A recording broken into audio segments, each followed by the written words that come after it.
Hi, everyone. I'm Josh, and welcome to Josh Wright Piano TV. I'm so happy to have my 3-month-long jazz teacher, Melanie Shore. She was so brilliant. I was the worst student ever because I got so distracted with my classical stuff. She put up with me for 3 months, but she is our guest today after so many of you have asked about having a great jazzer on the channel, and she's the best I could think of. So thanks for joining us, Mel. Thanks for having me, Josh. And you are not that bad of a student. Come on. I got like my 251s down kind of, and then I was like, oh, it's the end of summer. I have to start up at the U now at the university. Mm, So sorry about I understand. It's that. all It was good. super fun though, and I'm so excited to introduce everybody to kind of this different world that we haven't explored on this channel. Yeah. So, okay, I have to just read a little bit of her bio because it's so impressive. I'll read the first paragraph and then just kind of tell you some other things she's done and people she's worked with. So, Melanie Shore's dynamic musical fluency on the piano and Hammond B3 has established her as an accomplished performer, sought after studio musician, music director, and award-winning composer and arranger. Over her career, she's performed with an array of artists, including Chuck Berry, Il Divo, Leah Salonga, David Archuleta, Debbie Boone, Restless Heart, and Teddy Gentry from the Grammy Award-winning group Alabama, among many others. Melanie recently completed her stay as an associate music director and conductor for the first U.S. national tour of Roald Dahl and Tim Minchin's Matilda the Musical. And just to like name drop a little here, she's worked with Joseph Gordon-Levitt, his collaborative musical community hit record. She's worked with Chris Johnson and the Count Basie Big Band, Gladys Knight, Kristen Chenoweth, Ben Rector, Colby Calais, Peter Hollins, and so much more. I'm sure I'm leaving out way too much stuff, but do you want to tell us what your most recent project has been?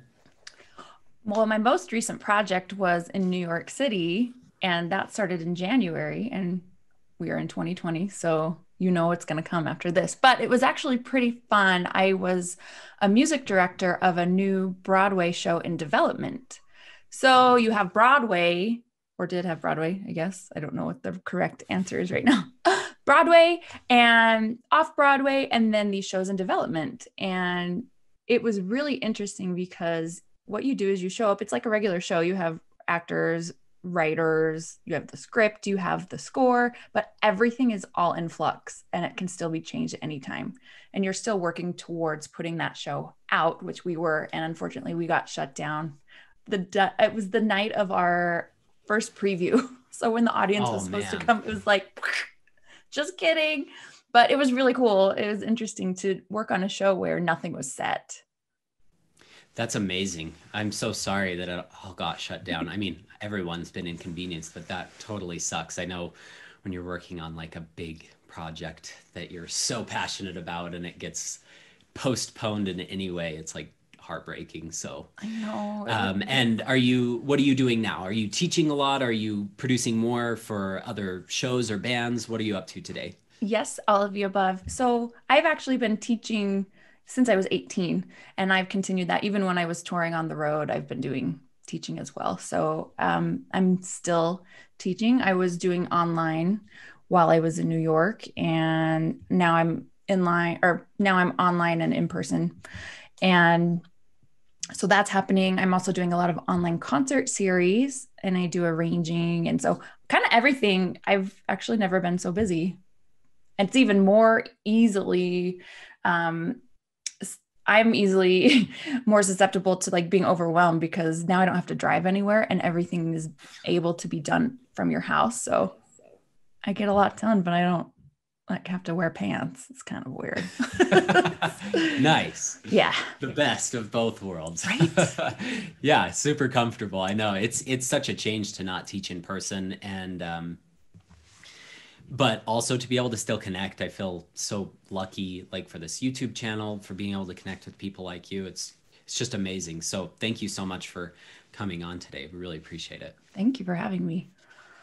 Yeah, so I just wrote down some questions so I don't ramble, which I tend to do. So we'll just go through 5 questions, and then if you have anything to add after this, and If any of you viewers want her back on and you're like, oh, I wish you would have asked this or that, just leave some comments in the description or email me at josh@joshwrightpiano.com of some questions you want to ask her if we want to have her back on. And she's also building a course, which we'll get into later, which is super exciting because I thought so arrogantly, as a classical musician often does, I'm like, I'm going to take a summer of jazz so I can teach all of my jazz students. And then after that summer, I was like, I'm going to just refer them to Melanie. So anyway, thank you so much for humoring me with that summer of lessons. Okay, first question. What is the biggest mistake or assumption you see classical musicians make when wanting to study jazz? Okay, this is a great question. So there is a difference between learning the jazz language and playing jazz-based pieces. So a lot of classical musicians think, oh, Scott Joplin is jazz. Scott Joplin is not jazz. Scott Joplin actually in the jazz world is seen as classical Black American dance music. So just so you know, not jazz. But the jazz language is very interesting. I actually like to liken this unto the difference between an English speaker learning Spanish and an English speaker learning Mandarin. So if you already know the English language and you are trying to learn Spanish, we have the same letters, we have some similar structure there. But if you are trying to learn Mandarin, it's symbol based and it's completely different. And there's so much nuance with certain things. I mean, I don't speak Mandarin, but this is just my lame jazz person's way of explaining this. So it engages totally different parts of the brain. It draws from much different traditions, but we're all housed under that umbrella of, well, this is music, but it's completely different. So I actually have gotten some students before where they're like, I want to learn jazz. And I'm like, great, this is so awesome. What do you like to listen to? And they're like, well, I don't like to listen to it. I just want to play it. And that is kind of a little bit of a red flag because jazz is so ear-based and you can learn it, of course, like through notation, which I had to learn how to do. And that kind of goes along with my course, like how I've developed it to work for people that are used to learning via notation. But it's so important and you do need to integrate those aspects of the oral tradition into it. And so if it's like, well, if you wanted to learn French, how would you learn French without listening to what it sounded like? Like you're only going to get so far. So those are some things that I run into with maybe some classical blinders that people have on.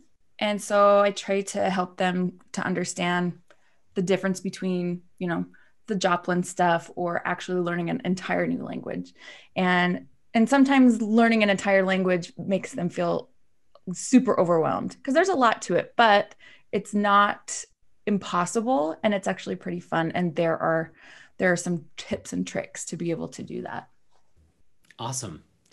That's so good. And we'll get to more of that in my fourth question, like how would you go about doing that? But okay, question 2 is who are 3 of your favorite jazz pianists that have influenced you the most and why do you like them so much? Or what influence specifically have they had on your playing or your improv or music producing or arranging? Okay. Well, my first great jazz piano love is Bill Evans. And one thing that's interesting about that is when you haven't been playing jazz, your ears also are pretty young with understanding what sounds good to you and what doesn't. And so as you are more accustomed to listening to jazz, your tastes may change. Bill Evans was one of my favorites at the very, very beginning and still is today. And so he's very timeless. I loved his love and still love, I guess. I love his approach to harmony, to soloing. And I love that he was able to have such artistry without alienating an audience because jazz has so many subspecies in it, like free jazz. And that can be, that's not for everybody. It's not for me either still. Mm-hmm. But so I feel like he's very timeless and he was a master. And so many of us jazz pianists have drawn our own personal styles from him. So that's one of them. I love him. Next would be Oscar Peterson. Now, Oscar Peterson, oh man, another master. He just had such great, flawless sounding technique, and he integrated blues and gospel harmony into his playing, as well as his solo lines, which are just super innovative, and they always felt super good as far as groove goes, and locking in, and very, very creative player. And you, every time I listen to Oscar Peterson, I feel like I could play those same notes, but it's not going to feel the same as when Oscar Peterson plays it, because they're just those people that are masters and that are just way beyond everybody else, and you feel it in your bones. So there's Totally. my second one. And my third one, I actually have more than three, but for this interview's sake, I'm going to say Chick Corea. I love Chick Corea. Now, I did not love Chick Corea at the beginning because I had my little baby jazz ears that were like, I can only listen to big band, which is totally fine. But Chick Corea, oh man, here's what's interesting about him. So he's a current player. He's alive. Bill Evans and Oscar Peterson have passed on, but Chick is still going strong. He's probably one of the most prolific jazz artists as far as releasing recordings of all time. I think like he did like 40 in a couple of years at one point. Like he's insane. But it's weird. If you go to Spotify and you Google Chick Corea or type in Chick Corea, it pulls up some of his early stuff, which I had actually never heard before. And his early stuff, it actually reminds me of Beethoven, because you know how Beethoven's early style was more Mozartian. And then as he aged and went through stuff, then it got darker and more himself and pushed the limits. Totally the same with Chick Corea. So I would say, without being deaf and without living in that time period, he's kind of the Beethoven of the jazz world, because you can just listen to his style evolve more and more. And he has a Latin background, and so he started pulling in really percussive elements, which is interesting, and it made him really have his own style. So sometimes people listen to his playing, maybe like more mid Chick Corea to current Chick Corea style, and they think this is really percussive and like I don't understand what's going on. And so it may be an acquired taste, but man, even just like as a masterclass in how to evolve and find your own creative style, like he's your guy. So great. Awesome. It's so interesting to hear you say all of this. In the jazz world, do people tend to go into like one niche, like you said, free jazz? I don't even know all these, like free jazz or blues or bebop or whatever, or do the great masters like they can just do anything? Because like in the classical world, you can think of pianists like Mitsuko Uchida as like a Mozart master, but she's so good at everything she does, or Sergei Babayan or Daniel Trifonov or Volodos or any of these guys. They definitely might have their flares in certain periods, or with particular composers, but they're pretty much across the board. They can do anything. Do you see that in jazz, or do people specialize more? What you just described with the classical world sounds pretty common in the jazz world too. So jazz develops great flexibility between styles and creatively. But then you do have those people that are like, I'm a jazz musician and I have to make some money. You know, jazz, there's always the joke of musicians making money, specifically jazzers, where it's like, who are you going to play to? Like three people in a club, right? If you're like going down that road. But there's always the like, well, I have to find my niche. So like Diana Krall, for example, Diana Krall is a piano player that was actually mentored by Oscar Peterson. She's Canadian, as is he. And he's like, hey, you need to start singing while you play piano. She's like, I don't even sing. What are you talking about? He's like, if you want to get gigs, you have to sing. So she started singing. And some people listen to her and they're like, you're not a singer that's playing the piano. You're like a pianist that tried to sing. So she has a unique style, but she found her niche and makes tons of money because she performs with symphonies now. And like, you know, she's done that whole like marketing thing where like she has put herself in the right path. But I think it's easy also for us that are just listening to whatever she's putting out, that she's only able to do that Nat King Cole kind of Oscar Peterson-y style with the vocals. It's like she could probably show up to a jazz club and play anything because she is so fluent in her styles. But what she puts out there is whatever is going to sell. There's actually like rumors about, okay, can we just talk about smooth jazz for a second? So Everybody makes fun of smooth jazz. So this is going to be just kind of weird, but you know, Kenny G, people say that he could actually just get out of the smooth jazz world for a second. And if he went and played on like a legit jazz tune, that he would like tear it up and rip it up. But look how he's marketed himself. He's like, I own Sure. parts of Starbucks and I play smooth jazz and I get video board games made out of me. So I would say the same thing. Really, really fluent and versatile players, but when they have to make a living, then they're kind of known in the niche. I see. Awesome. That definitely clears that up. Okay, great. The next thing I wanted to ask is, can you talk about improvisation from a classical standpoint? I know in preparation for this interview, we kind of talked about how that has its roots in classical music and how that morphed into jazz without feeling like you have to give us a lengthy history lesson. Okay, I will try to be brief. Oh no, you can take as long as you want. I just don't want to like put you on the spot. I'm not grilling you with your music history. Well, I actually like zoned out so much during those classes in college, so I probably don't have a lot to say. No, um, I actually have a really, really good friend who is a Mozart scholar, published in Grove, all that stuff. She's amazing, and she opened my eyes to Beethoven and his contemporaries being masters at improvisation. I had no idea, and and since then I've been studying up on some journal articles and some published materials where I've been learning more and more and more about the improvisational aspects of classical music. And it's so interesting because it's like, well, when I was growing up learning classical, I never learned anything about improv. It's not really taught across the board today. Maybe there are some teachers here and there that do that, but for the most part, as you know, it's about a lot of technique and interpretation and all that stuff. So it's really interesting because yeah, all those guys, they would do improv contests. Beethoven would win all the time, of course, because he's Beethoven. But I thought that was so interesting that it used to be a heavily influenced part of the classical tradition, but it's not anymore.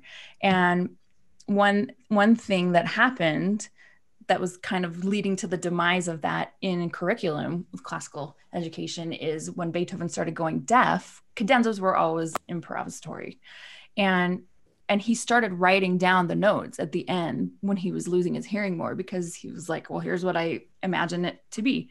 And then that kind of opened the gates for everyone to be like, nope, this is what the master wanted. You're going to play that note for note. And that's what he wanted. And if you play anything else, like it's a sacrilege. And so it's interesting because, man, there was just so much fluidity and flexibility and creativity and grabbing from different things, different musical traditions in classical. But then it stopped. It like died with Beethoven's hearing. So, so interesting. So there's that aspect of it, which is very, very jazzer. And then there's the other side that's at the beginnings of jazz, we have unfortunately a pretty dark history because it is Black American music. A lot of the stuff came from slavery and situations that those Americans were in, or African Americans. And there's a lot of song form that they would use in order just to survive and pass the time, like call and response. They're working in the fields, and they developed their own creative language and merged it with music and just kept pulling from different things to make way for whatever was to come. So I think it's really easy. Now that was about improv, but one thing that's interesting about jazz, I think we think, well, what is jazz? Okay, well, jazz is like bebop, or jazz is just like Frank Sinatra type of vibe. Jazz actually is changing all the time. And that's been really interesting to observe as a teacher, both as a player and as a teacher. But, we first teach, okay, here's Art Tatum's style. It's a stride thing, kind of similar to Scott Joplin, but more improvisatory, and their swing. Well, then you have the swing style, and then you have Latin styles, and you have bebop, and you have all those kind of foundations. But what it is right now is because jazz is taking whatever is available at the time and integrating it, that's why it's always changing. So that's why you have more hip hop beats integrated with gospel stuff integrated with swing. And so you have these really interesting combinations. It's kind of like cooking. You're just like, I want to make something weird or different. What can I pull from that hasn't been used before or that's not as common? So that's why you'll see it always evolving. And also is a reason why it can seem overwhelming, because it's like, yay, I learned how to do some stride stuff. I learned how to do some bebop stuff. But now you're telling me that it keeps on changing. And so I have to keep up. It's just a lifelong thing. And the best thing for somebody to do that is entering the jazz world is just to be prepared to be cool with being a student and a lifelong student. And even the old school guys, the masters, somebody will ask them, so like, when did you conquer jazz? Or are you done yet? And they're like, I'm always learning, and I'm always learning from kids and students and everything. So it's kind of an open-ended, sort of a really interesting art form that's ever evolving. That's amazing. Yeah, that has so many correlations to like what I've seen people say too with classical. Like, I just want to play these 5 pieces and then be done. It's like, okay, well, those 5 pieces can take you about 20 years to actually be ready to play, you know? And then Totally. I want to just, all I want to do is play Rachmaninoff Third Concerto. Like, how long is that going to take me? I was like, a lifetime, but okay. You know, I mean, it depends on how talented the student is, how good their teacher is, but that's great. And that's a good message to communicate to anyone wanting to study music, is you're always going to be a student. And if you can get in that humble mentality, you'll learn so much more quickly. So I know we were joking about how students question us as teachers. I know. It's so funny. I know, I'll tell them to do something. Are you sure? I'm like, what? I It's better like, be sure. Okay. now that you ask me, no, I think you're right. Yeah, Yeah. exactly. Okay. Whatever. Well, actually, Josh, I follow you on your social media channels, and also I'm familiar with your course, and I really appreciate that. If you have learned something from a student that you integrate into your teaching, you give them props, and like, you're totally upfront about it. And that's part of being a teacher, is being willing to learn from your students, because there's so much. You can't know everything at all Oh, times. yeah, it's like the better you get, the more you realize you don't know. It's awesome. Yeah. I like that. A lot of people are very insecure about that, but I like it. So anyway, thank you so Yeah. much as well. That's very nice of you. Okay, so we talked a little bit about in the first question, like the assumptions and mistakes classical musicians make. But if a classical musician wants to start getting into jazz with like a half hour to an hour a day of practice along with their classical, or if they just want to do 30 to 60 minutes just jazz, what elements would go into that practice? Chord progression study, lead sheet study, or how would you divide that up? Are there any method books that you recommend? Obviously, as a classical musician, I always say, you know, get a good teacher. But what are some things that, like, because we know not all teachers are equally talented, as like a master jazzer, what do you see goes into a really good practice session? Are there methods that you like to follow that are widely available? You know, because I know that we all have our ways of teaching, but are there routes that someone could go if they're not able to study with you? Yes, definitely. So, one thing that I love to recommend for classical students that want to start getting into jazz, and this is what I did too, because now my background is I was classically trained all the way until college, and I didn't even start jazz until college. So, I felt like I was pretty behind, and I was a really good sight reader. And so, it was almost like my the cliff that I could fall from was very high, because as people that are good sight readers know, you get really good positive reinforcement really quickly. Like, you reward yourself because you're like, oh, I learned this. I played this thing. Okay, great. It took me 1 or 2 times to like play it right. I'm done. Okay, so jazz, you have chord symbols and slashes, and you're like, where are my notes? What is happening? I actually did a lot of crying, a lot, because it's like, what is my life? My whole life, I can play all these things, and now I can play nothing.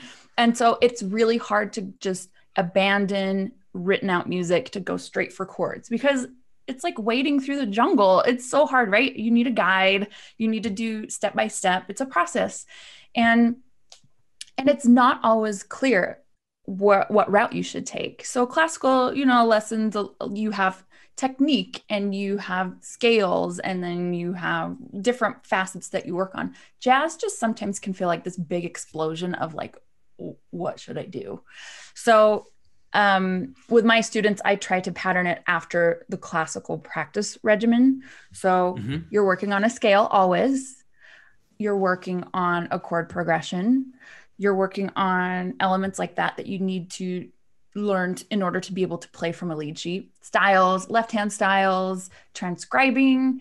So I'll get back to that in a minute. But speaking of transcriptions, so it's important for people to transcribe. And for those that sometimes get transposition and transcribing mixed up, transposition, is when you move to a different key. Transcribing is I'm listening to an Oscar Peterson recording and I'm like listening, rewinding, writing down what he's playing and trying to like get maybe like 12 bars of a solo or something. So you're trying to emulate what they're doing by just copying it. You're stealing it, basically. Stealing in jazz is good, so don't ever feel bad. But there are books out there already that are transcription books. So my only caution is if somebody is a classical player that actually does want to get into learning the language of jazz, yes, use those transcription books, but don't abandon actually transcribing something yourself. So back to the transcription books, like there are some Oscar Peterson ones. There's a Bill Evans one I really like. It's called The Artistry of Bill Evans, Volume 1. I think you can find it on Amazon for like $22.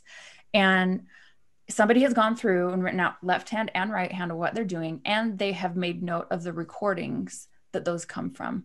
So transcription books are amazing because the shapes for the chords for like the left hand are so different than we play in classical.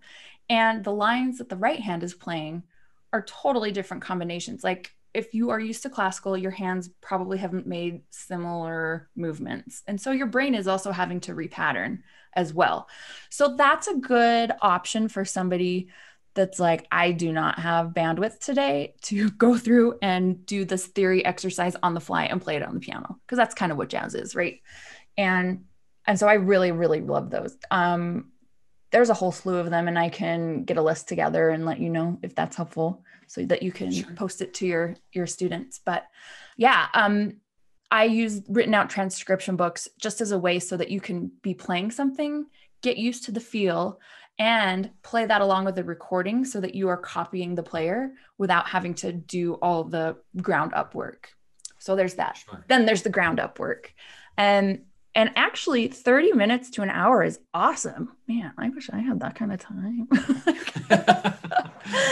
I wish all my students would use that kind of time to do that. But yeah, I would format it in a way that makes sense to you. And so use the classical model, do a scale. Now in jazz, we have to learn about swing feel and groove and all this stuff. And so you notice that there's not going to be as much work as like you, Josh, would have on your technique videos because we are using it for other things. And sometimes actually classical technique doesn't sound great in jazz. And so there is a portion of unlearning that has to be done.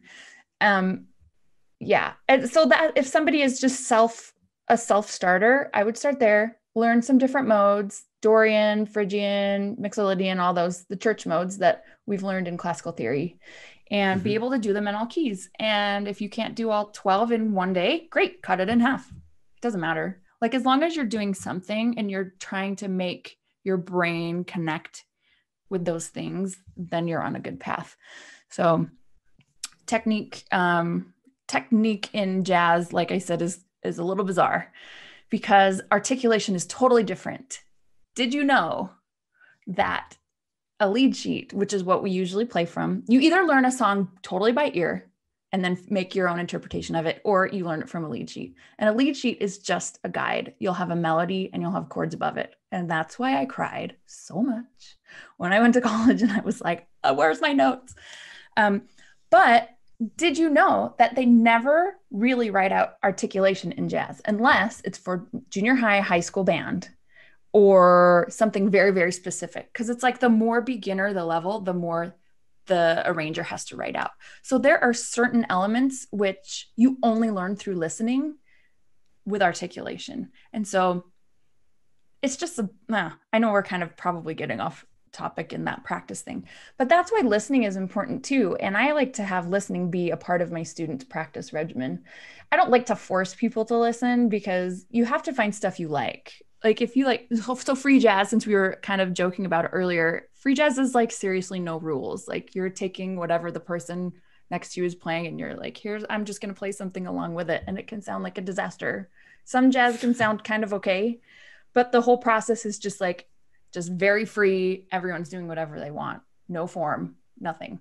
So yeah, but listening is important. And so if you're on Spotify or whatever and you type in jazz and you get a free jazz track and you hate it, get out of that track and find something you like. If you like big band, great, do that.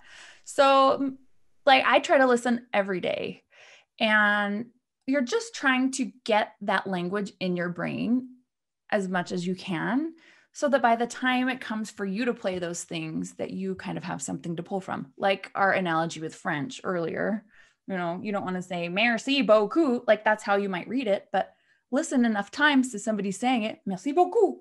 I mean, that was terrible, but you know, it's a little bit better. So I would plug listening into that regimen. I would plug learning scales and modes. Now there are different patterns to do with scales and modes, and there's a ton. You can find anything you want on the internet, as we know. It just might seem overwhelming, but do them linearly, do a couple octaves up and down, try to do it swing, and then you can do different patterns. Like, you know, in classical, people have done scales and thirds. You can try that too. Just anything you can do to get your brain used to the patterns. And learning tunes, I think, now, Josh, I've heard you say that you prefer to go deeper rather than wider when you're working on tunes and stuff. Same here. So I would pick one or two tunes. I would find 3 versions of that tune, different recordings. Just make note of what the differences are and what you like and what you don't like. And then in your own work, kind of keep those in mind, because eventually you have to learn all the basics. And then there's a point where you're going to get done with the basics. And then it's like, now what?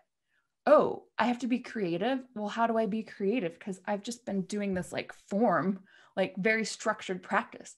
And that's just a transition. That's why it helps to have a mentor or other people that are doing jazz that you can talk to or bounce ideas off of or like jam with if you can. So I know that was a really long and strange answer for what you asked me, but it is confusing, but there are ways to do it. Oh, totally. So, are there, just to follow up with that, because we mentioned like the transcription books of Bill Evans, are there like any good scale books and chord progression books like for beginners that you'd recommend if someone wanted to just like dip their toes in this with a little bit of self-study? I know self-study is not what you or I would recommend for classical or jazz. But if someone, there's just so many people on my channel that do self-study that they may want to try this out before getting a teacher. Are there any scale and chord progression books that you would recommend that kind of guide the student along the way, along with some of the listening work and the transcription books? Because we talked about that. There is a book that I remember using a long time ago in jazz lessons, and it was called Comprehensive Technique for Jazz Musicians. It's basically Burt Lagon, as I think that's the author of that. I think it's his way of how he learned jazz, and he wrote everything down. So it spends time on everything from major scale patterns to diminished scale patterns, and it's a ton of information. It's about this thick.